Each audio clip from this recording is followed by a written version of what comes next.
Is there enough blame to go around, as often is the case, like in the banking and financial crisis, or do you think the blame squarely lies on the shoulders of BP? Well, BP clearly has to be looked at first. Why did the shutoff valve not work? Why didn't they have a remote shutoff valve the way they require them in Brazil and Norway, so that if on the spot you can't stop it, you can stop it through acoustic waves from a distance.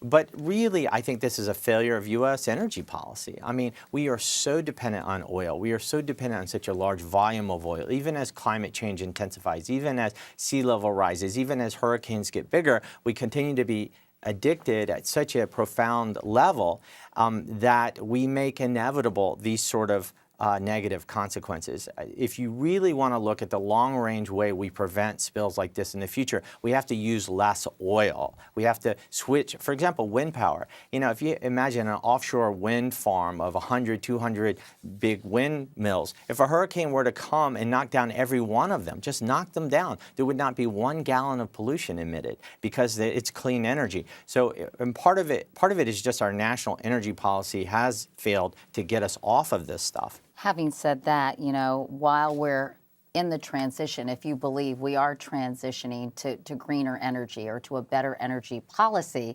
the need for oil is you can't refute. And obviously, the U.S. buys more than 12 million barrels of oil a day from other countries. So domestic production is also an important component to any energy policy, while the transition, if you believe that should be made, is being made. Well, we certainly can't go and shut down every oil platform in the United States because of one spill. That's just not going to happen. Politically, it's impossible, and our economy can't tolerate it.